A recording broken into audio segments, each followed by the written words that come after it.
Alright, hello everyone, it's Happy, and today we're going to be talking about the Sheridan, and we're going to be comparing this light tank to the other light tanks at tier 10, and we're going to be seeing whether or not the Sheridan is still worth it in 2023. Now, the Sheridan's main feature is, of course, the high alpha gun at 560. This remains its biggest advantage until now. There is no other light tank that can do 560 damage. The other light tanks do, 350/310 damage, while the new WZ does 330, right? And in regards to DPM, of course, this tank is of course going to have less DPM, because if it had 560 alpha and a similar DPM to other light tanks, this tank would be completely OP.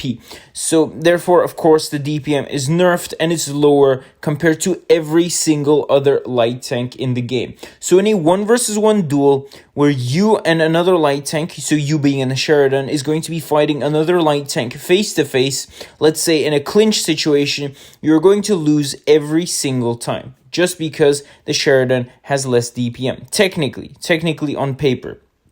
Right? Now, in other features, of course, this tank's weapon handling is absolutely horrid. The aim time and dispersion is a lot worse compared to the other light tanks. Like, a lot worse. And of course, sometimes you're going to be whiffing shells just because of how bad the weapon handling on this tank can be. However, what this tank doesn't show on paper is the fact that you can actually technically survive more in the Sheridan compared to other tanks. I've said this multiple times, and when tanks have more DPM, they expose themselves more to enemy fire, thereby reducing their own HP. Again, this is not 100%, but this does happen quite often, where, for example, in order to do 600 damage, you're going to have to poke out twice in a T100 LT, or you're going to have to sit there for an extra 6 seconds in order to do 600 damage, while the Sheridan can technically poke out once, do 600, and pull back. Simple as that. So in a peekaboo game, the Sheridan is going to be much better compared to every single other light tank. However, I believe that light tanks have a more supportive role, and therefore they're going to be a little bit more active, and in this case, I think light tanks and medium tanks are better off with a higher DPM rather than higher alpha, because we're not a heavy tank or a TD. So in my opinion, the better DPM is going to be better, because mediums and lights are always going to be on the move, and you want to be able to shoot on the move as well very, very comfortably. The Sheridan cannot necessarily do that. So again, in regards to the weapon handling and the alpha and the DPM itself, in my opinion, it's just a little bit worse compared to the other light tanks.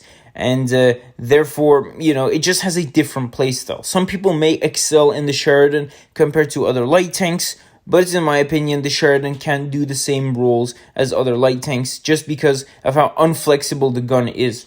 Now, in regards to mobility, the Sheridan literally has almost the same mobility as every single other light tank.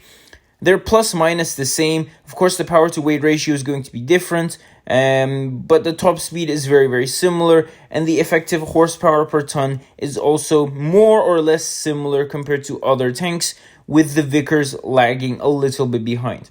So in that regard, the Sheridan is quite similar. However, the biggest difference about the Sheridan is that it's more or less HE proof, apart from the rear. The sides are not going to be, pennable by HE most of the time, because it does have, some sort of spaced armor around it. And the Batchat, the Vickers, and the T100 LT, for example, don't necessarily have that. And tanks with high HE penetration will be able to smack you around. But the Sheridan doesn't do that.